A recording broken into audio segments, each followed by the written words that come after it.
வணக்கம். இது தமிழ் குரலின் சிறப்பு நேர்காணலில் இன்றைக்கு நம்மோடு இணைந்திருக்கிறவர் மரியாதைக்குரிய மூத்த பத்திரிகையாளர் மற்றும் அரசியல் திறனாய்வாளர் ஐயா திருமிகு ஆர் மணி அவர்கள். சார் வணக்கம் சார். எவ்வளோ ஓட்டர்ஸ் அடிக்கணும், எக்ஸ்க்ளூட் பண்ணணும், பூத்துக்கு அவ்வளோ தூரம் வரவிடாமல் தடுக்கணும். SIR is going to be hell of a thing. இதில் அதிமுகவும் பிஜேபியும் அதை வரவேற்றிருக்காங்க. முட்டாள்தனமானது. அதிக பாதிப்பு அவங்களுக்கு தான் வர வாய்ப்பும் இருக்குது. அண்ட் அதர் சைட் நீங்கள் வரவேற்றுட்டு கூட உங்கள் ஓட்டர்ஸ் ரெஜிஸ்டர் பண்ணுறதை உறுதி பண்ண கூட போகலாமே. What is stopping?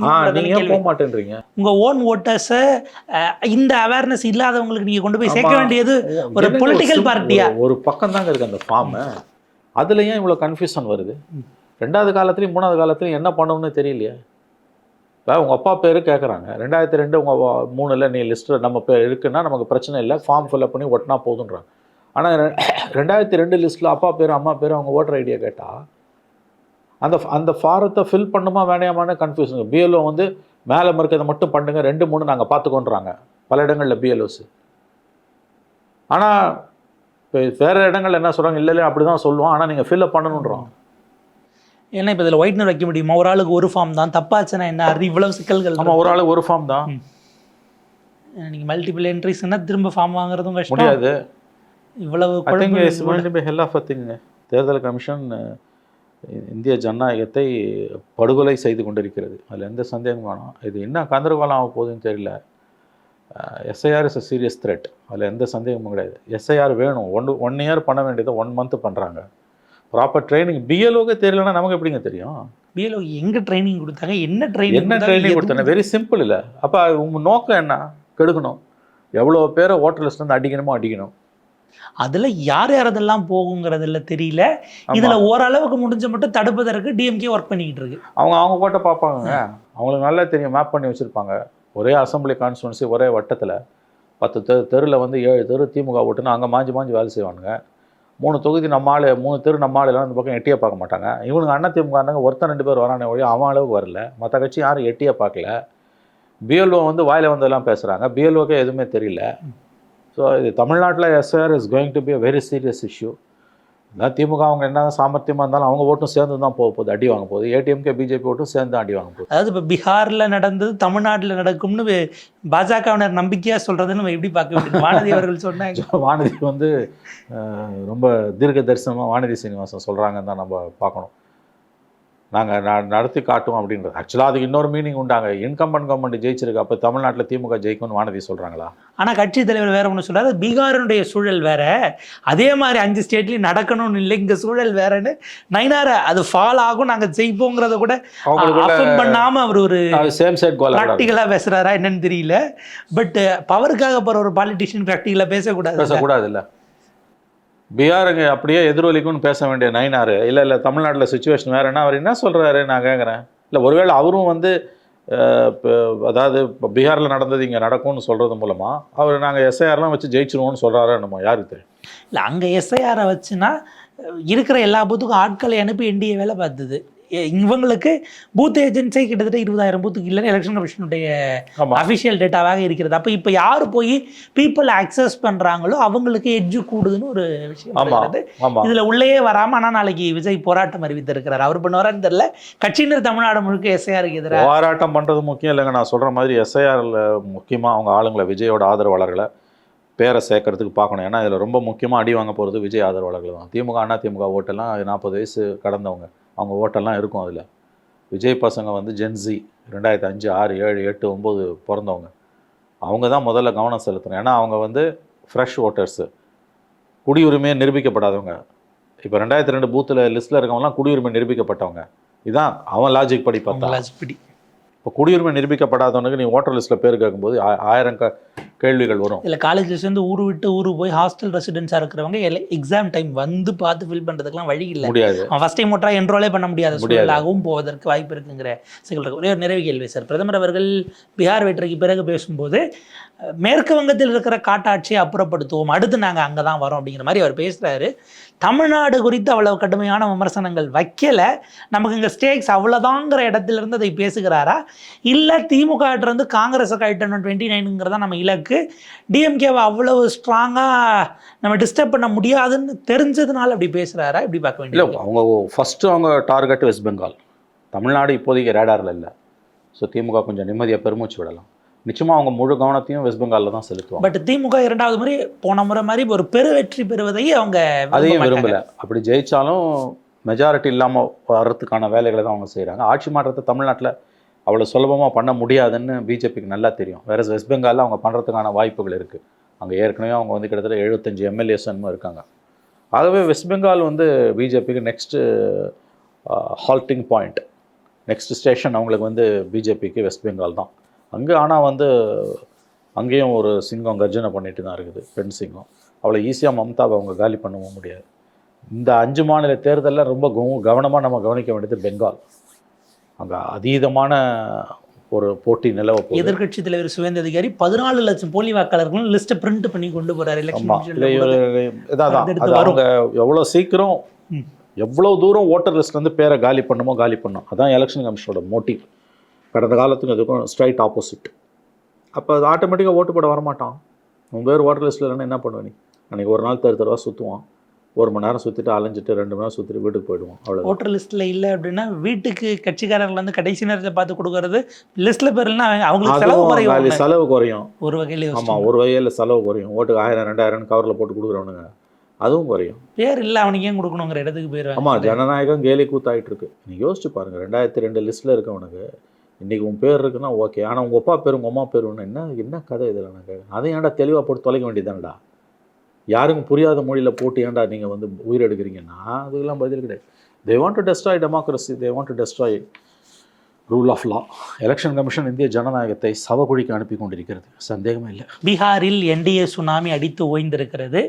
எங்களுடைய அடுத்த இலக்குன்னு அன்றைக்கே பிரதமர் அவர்கள் உரையாற்றுறார். அந்த வெற்றியை ஏற்றுக்கொண்டு அவருடைய பார்ட்டி ஆஃபீஸில் உரையாற்றும் பொழுது வெஸ்ட் பெங்கால், தமிழ்நாடு, அதே போல் கேரளா, இங்கெல்லாம் எங்களுடைய கேடர்ஸ் வந்து ரொம்ப பெரிய அளவுக்கு உத்வேகம் பெற்றிருக்கிறார்கள் பாஜக தொண்டர்கள். அடுத்த இலக்கை நோக்கி நாங்கள் பயணிப்போம்னு நேற்றைக்கே அடுத்த எலெக்ஷனுக்கான சூளுரையாக அதை நம்ம பார்க்க வேண்டியிருக்கிறது. அந்த எலெக்ஷன் மிஷினரி 24/7 365 டேஸ்ங்கிறதுல அவங்க வந்துட்டாங்க.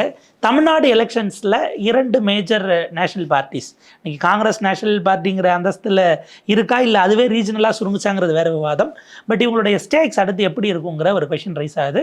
டு பிகின் வித் காங்கிரஸ் அவர்களுடைய அங்கே 60 சீட்டு வாங்கி அவங்க சிங்கிள் டிஜிட்டில் தான் கீழே போயிருக்கிறாங்க. அப்படிங்கிறத பார்க்கும்போது அந்த ஒரு அவங்களுடைய வின்னபிலிட்டிங்கிறதோட தமிழ்நாட்டில் நெகோஷியேஷன்ஸ் எப்படி இருக்கும், திமுக இதை எப்படி எதிர்கொள்வாங்கன்னு பார்க்குறீங்க சார்? காங்கிரஸ்க்கு இது ஒரு பின்னடைவாக எடுத்துக்கலாமா? மிக பெரிய பின்னடைவு. காங்கிரஸுக்கு மட்டும் இல்லை, எதிர்க்கட்சிகள் எல்லாருக்குமே மிகப்பெரிய பின்னடைவு. திமுக உள்ளிட்ட எதிர்க்கட்சிகளுக்கு பின்னடைவு. ஏன்னா இவங்களும் மகாகட்பந்தன் இந்தியா கூட்டணியில் இருக்காங்க. மகாகட்பந்தனில் இல்லை, இந்தியா கூட்டணியில் இருக்காங்க. இந்த மகாகட்பந்தன் மாநிலத்தில் பேர், தேசிய அளவில் இந்தியா கூட்டணி. இந்தியா கூட்டணி மக்களவைத் தேர்தலில் நல்லா பர்ஃபார்ம் பண்ணி 99 சீட்டு வாங்கி ராகுல் காந்தி எதிர்க்கட்சி தலைவரான பிறகு மகாராஷ்டிராலையும் ஹரியானாலையும் தோல்வி அடைஞ்சிருக்காங்க. அதுக்கு அடுத்து மிகப்பெரிய தோல்வி பீகாரில் ஹார்ட்கோர் ஹிந்தி பெல்ட்டில் தோற்றுருக்காங்க. சாதாரண தோல்வி இல்லை, படுதோல்வி அடைஞ்சிருக்காங்க. 6 சீட்டு 61 சீட்டு போட்டு 6 சீட்னா 10% ஸ்ட்ரைக் ரேட். அவங்க 78 சீட் இருந்தவங்க இன்றைக்கி 25 சீட். காங்கிரஸோட டெசிமேஷனோட ஆர்ஜேடியோட டெசிமேஷன் ரொம்ப முக்கியமாக கவனிக்கப்பட வேண்டியது. லாலு பிரசாத் யாதவோட ஜங்கல் ராஜோட நினைவுகள் மக்களில் கிட்ட இன்னமும் போல. அவர் அப்பாவோட நிழலில் இருக்கிறதால அவருக்கான இளைஞராக இருந்தாலும் அவருக்கும் அதனால் இளைஞர் என்ற தகுதி அவருக்கு வந்து கை கொடுக்க மறுத்துருக்கிறது. இது ரெண்டையும் தாண்டி நிதிஷோட டெலிவரி 2005 பெண்களுக்கு, குறிப்பாக பெண் குழந்தைகளுக்கு சைக்கிள் கொடுக்க ஆரம்பித்த அந்த 2007 திட்டத்திலேருந்து அதன் பிறகு தொடர்ந்து பெண்களை மையமாக வச்ச women centric schemes, targeted delivery,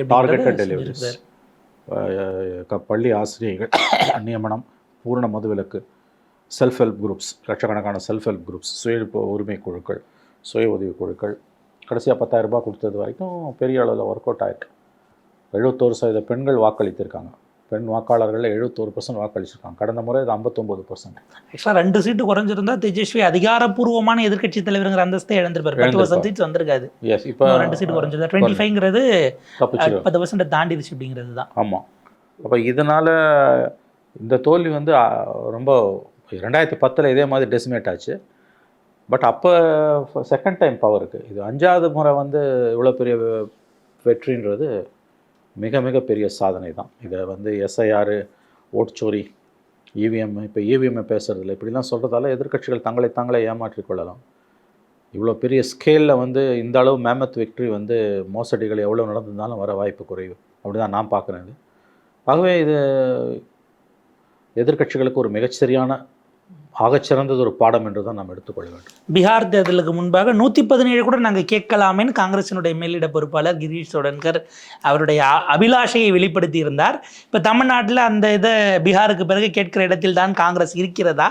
எப்படி பார்க்குறீங்க சார் திமுகட்ட? இல்லை, அவங்களோட பேரத்தை குறைக்க மாட்டாங்க, நிச்சயமாக கூட தான் கேட்பாங்க. இங்கே ஒரு திமுகவுக்கு இருக்கக்கூடிய நெருக்கடி என்பது காங்கிரஸ் தனியாக போனால் காங்கிரஸுக்கு 0 சீட்டு கிடைக்கும். ஆனால் காங்கிரஸ் தனியாக போய் திமுக தனியானா திமுக ஒரு 70 சீட்டு ஜெயிக்கலாம். திமுக 118 வாங்கி ஆட்சி அமைக்கிறதுன்றது காங்கிரஸ் இல்லைன்னா அறவே சாத்தியமாட்டுறது.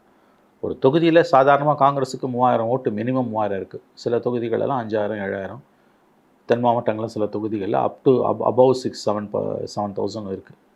த்ரூ அவுட் த ஸ்டேட் கண்டிப்பாக வந்து ஒரு 3000 மினிமம் ஓட்ஸ் அது காங்கிரஸுக்கு இருக்கும். அது கான்ட்ரிபியூட்டரி ஃபேக்டர் திமுகவுக்கு. அதை திமுக ஒருபோதும் வந்து இழக்க விரும்பாது. பீகார் தோல்விகளை வச்சு காங்கிரஸை ஓரங்கட்டுற வேலையில் திமுக ஈடுபடாதுன்னு நான் நினைக்கிறேன். ஏன்னா காங்கிரஸால் மிஸ்சீஃப் பண்ண முடியும். அவங்களுக்கு ஆல்டர்னேட்டிவ் இருக்குது, விஜயும் இருக்கார். அப்படி விஜய் இல்லாமல் காங்கிரஸ் தனியாக போனால் கூட ஒரு தொகுதியில் 3000 ஓட்டு வரைக்கும் காங்கிரஸோட ஓட்டு இருக்குது. மறுபடியும் சொல்கிறேன், தனியாக போனால் காங்கிரஸ் 0, ஆனால் தனியாக போனால் திமுக 60-70 சீட்டுக்கு மேலே வராது. இட்ஸ் அ கான்ட்ரிபியூட்டரி ஃபேக்டர் அதுக்கு திமுக காங்கிரஸ் என்பது. ஆகவே காங்கிரஸை திமுக கட்ட விரும்பாது.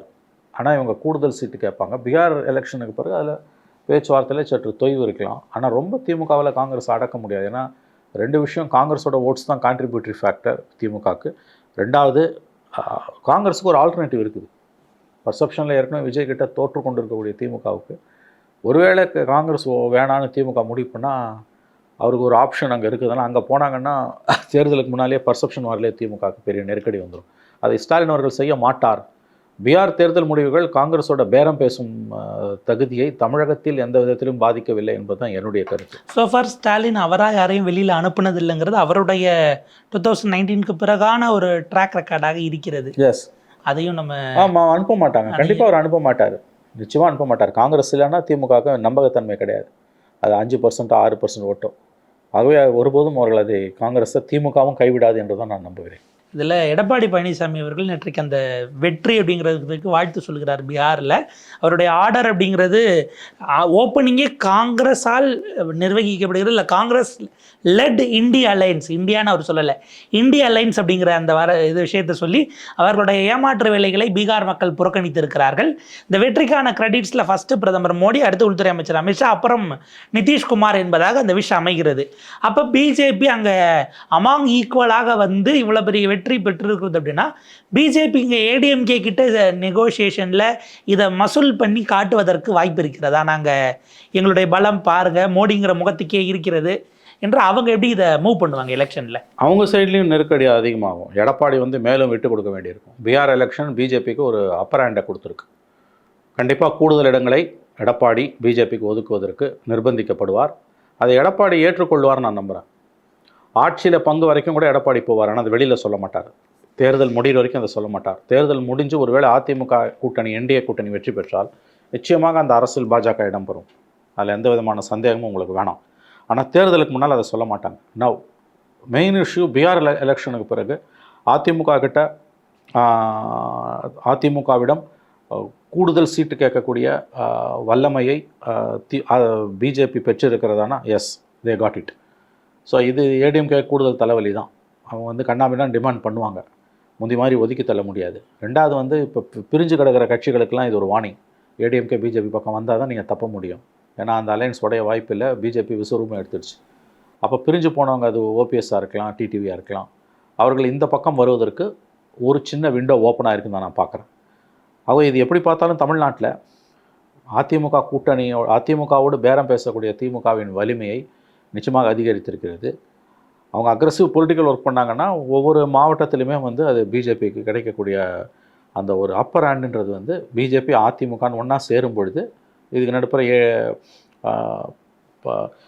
வேறு சில டெவலப்மெண்ட்ஸ்லாம் வருது அப்படின்னும்பொழுது கண்டிப்பாக வந்து பிஜேபியுடைய அந்த பேரம் பேசும் தன்மை, bargaining power of BJP has grown after the results. அதில் சந்தேகம் இல்லை. ஏடிஎம்கே நிறையா விட்டு கொடுக்க வேண்டியிருக்கும். ஏடிஎம்கே அதுக்கு தயாராக தான் இருக்கும். ப்ளஸ் பல கட்சிகளை கூட்டணியை விரிவுபடுத்துவதற்கு உள்ளே கொண்டு வந்து சேர்க்குற இடத்துல அந்த டிக்டேட் பண்ணக்கூடிய இடத்துக்கு, டேர்ம்ஸை டிக்டேட் பண்ணுற இடத்துக்கு பிஜேபி போகும் நம்ம எடுத்துக்கலாம். கண்டிப்பாக எடுத்துக்கலாம். இது ஒரு சைக்கலாஜிக்கல் பூஸ்ட். அது இல்லாமல் எடுத்த அடுப்புலேயே எடப்பாடியார் என்ன சொல்லிட்டாரு, காங்கிரஸ் அட்டாக் பண்ணுறாரு. அங்கே பேர் அது மகா கட்பந்தன், அது இந்தியா கூட்டணி கிடையாது. ஆனால் அவர் இந்தியா கூட்டணி, காங்கிரஸ்ல இந்தியா அலைன்ஸ். ஆமாம், அங்கே மகா கட்பந்தன் அதுவே அவருக்கு தெரியல. ஆனால் அதில் தம் விசுவாசத்தை அவர் காட்டிக் கொள்ளுகிறார். காங்கிரஸ் தலைமையிலான இண்டி கூட்டணின்னு சொல்லும்பொழுது ஃபேக்சுவலி ராங். அது காங்கிரஸ் தலைமையிலான இண்டி கூட்டணி கிடையாது, அது ஆர்ஜேடி தலைமையிலான மகா கட்பந்தன். அதே அவருக்கு தெரியல. எனவே அவர் வந்து காங்கிரஸை அட்டாக் பண்ணுறாரு. முதல்ல வாழ்த்து தெரிவிக்கிறது நரேந்திர மோடிக்கு, ரெண்டாவது அமித்ஷாவுக்கு, மூணாவது தான் நிதிஷ்குமார்.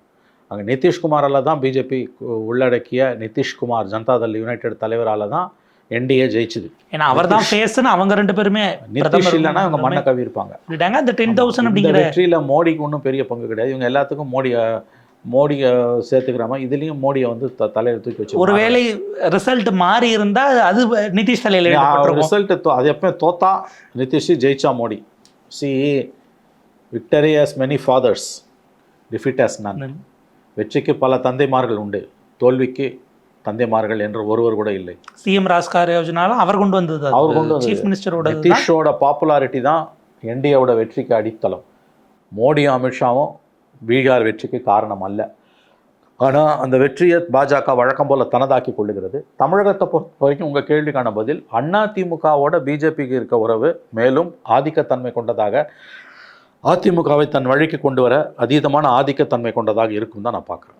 ஏன்னா சில நாட்களுக்கு முன்பாக எடப்பாடி பழனிசாமி அவர்கள் ப்ரெஸ் மீட் கொடுக்கும்போது அமித்ஷாவே நான் தான் முதலமைச்சர் வேட்பாளர்னு சொல்லிட்டாரு, அதுக்கு மேலே எதுக்குங்க அதெல்லாம் நீங்கள் கேள்வியாக கேட்குறீங்க அப்படின்னு செய்தியாளர்கிட்ட பதிவு பண்ணுறாரு. பட் ஆஸ் ஆஃப் நவ் தலைமை கூட்டணிக்கு அவர் தான் சொல்லியிருக்காங்களே தவிர சிஎம் வேட்பாளர் அவர் தான். அது வந்து ஃபார்கான் கன்க்ளூஷன். நிதிஷ் தான் சிஎம், அதில் எந்த ஆம்பிகுட்டிக்கு இடம் வேணாம், அதெல்லாம் அவங்க செய்ய மாட்டாங்க. அப்படி செஞ்சாங்கன்னா முதல் கோணல் முற்றும் கோணல், ஆப்டிக்ஸே இப்போ மாறிடும். இவ்வளோ பெரிய குட்வில்லோட ஆப்டிக்ஸே மாறிடும். Modi will never do that. இவர் சிஎம் ஆக்கிட்டு 6 months, என்னோட கணிப்பு 6 months.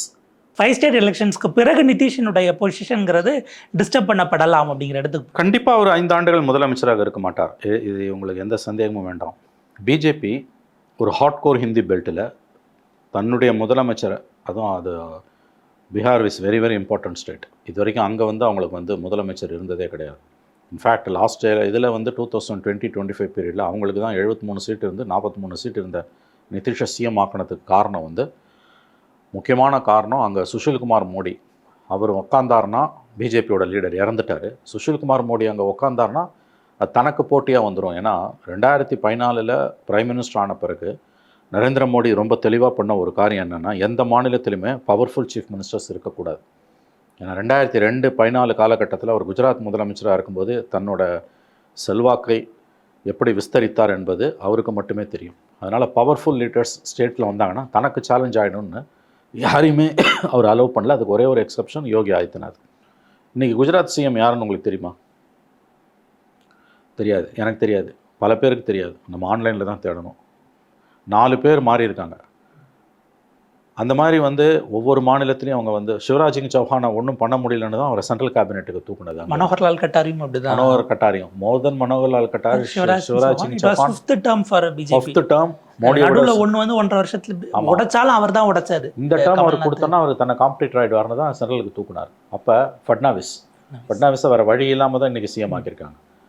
மனோகர் பரிக்கர் இறந்துட்டார். ஸோ ஸ்டேட் லெவலில் எந்த லீடர்ஸும் வராமல் இருக்கிறதுல ரொம்ப தெளிவாக அவங்க பார்த்துக்கிட்டாங்க. Sushil Kumar Modi is a very soft gentleman. அவர் அங்கே வரதை மோடி விரும்பலை. அதனாலையும் ப்ளஸ் வேறு பிஜேபியில் ஆளுங்க இல்லாததாலையும் நிதிஷ் அலோவ் பண்ணாங்க. இப்போ கண்டிப்பாக வந்து நிதிஷ்க்கு வந்து இன்னொரு ஃபுல் 5 years அலோவ் பண்ண மாட்டாங்க. நிதிஷோட ஹெல்த்தும் ரொம்ப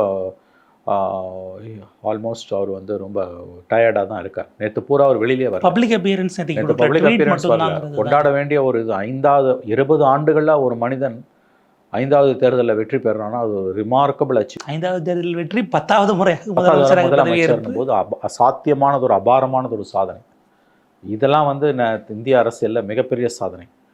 அந்த ஒரு வெற்றி கொண்டாட்டங்களை வந்து கலந்து கொள்வதற்கு அவர் வெளியிலேயே வரலன்னா அவர் பல சந்தேகங்களை இது கிளப்புது. இப்போ சிஎம் ஆகிடுவார் கண்டிப்பாக இன்னும் ஒரு வாரத்தில். ஆனால் அதுக்கு பிறகு ஒரு ஃபுல் 5 term இருக்க மாட்டார். நீங்கள் சொன்னது போல் 5 மாநில தேர்தல்கள், தமிழகம் உள்ளிட்ட 5 மாநில தேர்தல் அடுத்த ஏப்ரல் மேலே முடிந்த பிறகு அவர் அநேகமாக மாற்றப்படலாம். அல்லது அவரே கூட விலகி பிஜேபிக்கு வழிவிடலாம்.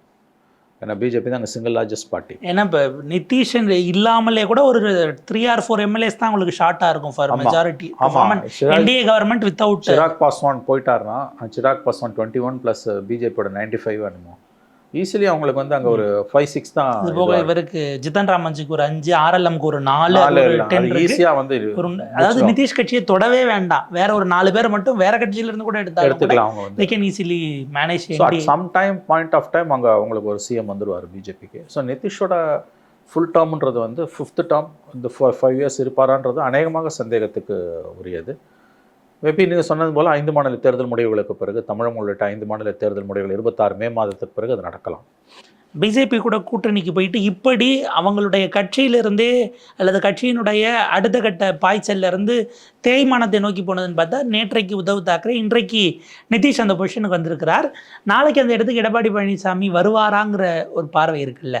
அதாவது நம்பர் 2வாக நீங்கள் தேசிய இதில் அவங்க பெரிய ஆளாக இருக்கலாம், அவங்களுடைய ஆகிருதி நீங்கள் அதுக்கு வந்து அதை என்டார்ஸ் பண்ணலாம், பிரச்சனை இல்லை. பட் இங்கே நீங்கள் அந்த எங்கள் தலைமையில அது நாங்கள் தான் பிக் பிரதருங்கிற ஒரு காலை எடுக்க முடியாத சூழல் எடப்பாடி பழனிசாமி அவர்கள் போயிருக்காருங்கிறது ஏடிஎம்கே அதை எப்படி பார்ப்பாங்க கேடஸ்? ஒன்று தாங்க, அது எஸ்பெஷலி பீகார் முடிவுகளுக்கு பிறகு திமுகவை தோக்கடிக்கிறதுக்கு அதிமுக எந்த எல்லைக்கும் போகும், வர்ச்சுவலி திமுகவை தோற்கடிக்க எந்த எல்லைக்கும் அதிமுக போகும். இதில் பிஜேபியோட கூட்டணி, துணை முதலமைச்சர், அதிகாரத்தில் பங்கு, இதெல்லாம் ஒரு பெரிய இஷ்யூவே கிடையாது. அஸ்லாங் அஸ் எடப்பாடியை சிஎம் அக்செப்ட் பண்ணிக்கிற வரைக்கும் அவங்க எந்த எல்லைக்கும் போவாங்க.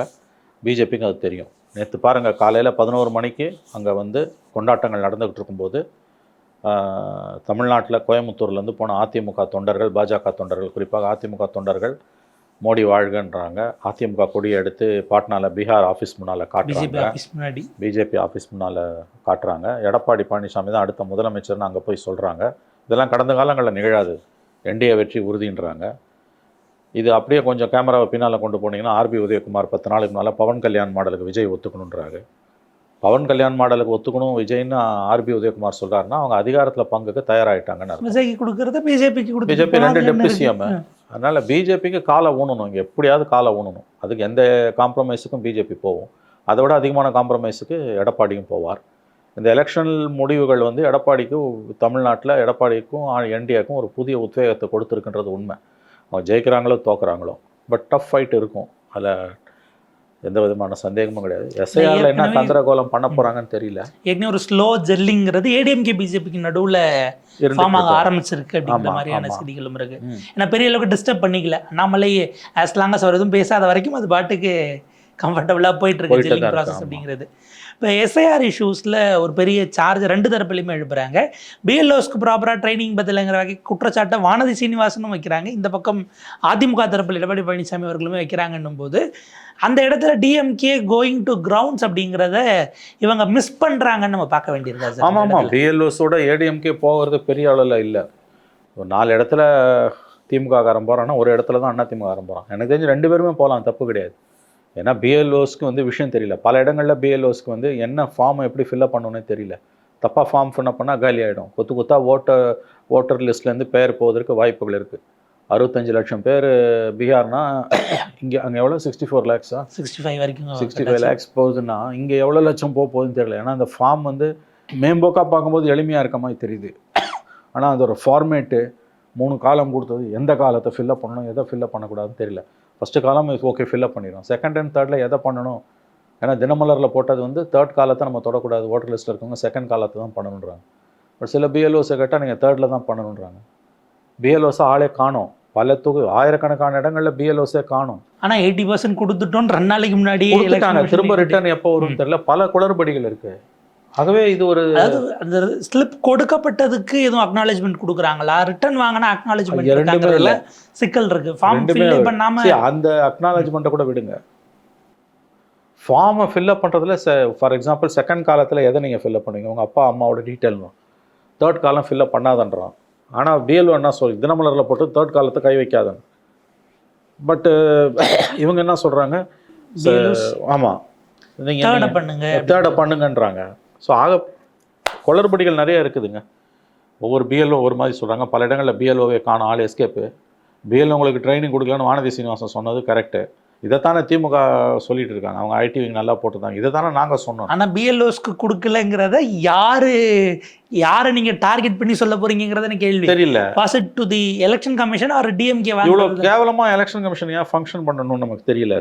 கடந்த காலங்களுக்கும் இப்போ இருக்கிறதுக்குமான அடிப்படை வித்தியாசம் கடந்த காலங்களில் எலெக்ஷன் கமிஷனோட ஆட்டிடியூடு வந்து எப்படி இருக்குன்னா, எவ்வளவு தூரம் சேர்க்க முடியுமோ எவ்வளவுக்கு அவ்வளவு முடியுமோ அவ்வளவுக்கு அவ்வளவு புதிய வாக்காளர்களை சேர்ப்பது, வாக்களிப்பதற்கு எல்லா விதமான உத்வேகத்தையும் என்கரேஜ்மெண்ட்டையும் கொடுக்குறது. எவ்வளவோ உயரங்களில் இருக்க மலை கிராமங்களுக்கு லீஸ்ட் ஓட்டர்ஸாக இருந்தாலும் கொண்டு வாங்க போய் ஓட்டு போடுங்கன்றது. அதே மாதிரி ஓட்டர் லிஸ்ட்ல தகுதியான 18 வயது நிரம்பியவர்களே ஆணும் பெண்ணும் ஓட்டர் லிஸ்ட்டை சேர்க்கறது மிகப்பெரிய ஒரு அதுக்கு தான் முக்கியத்துவம் கொடுத்தாங்க. இப்போ இருக்கிறது தலைகீழ இருக்கு. பார்ப்போம் சார், ஒரு விரிவான உரையாடல். பீகாருக்கு பிறகு அடுத்த 5 மாநில தேர்தல்களுக்கு எப்படி பாஜக நகர்கிறது அப்படிங்கிறது நம்ம பொறுத்திருந்து பார்ப்போம். நேரத்துக்கு பிறகு நன்றி சார்.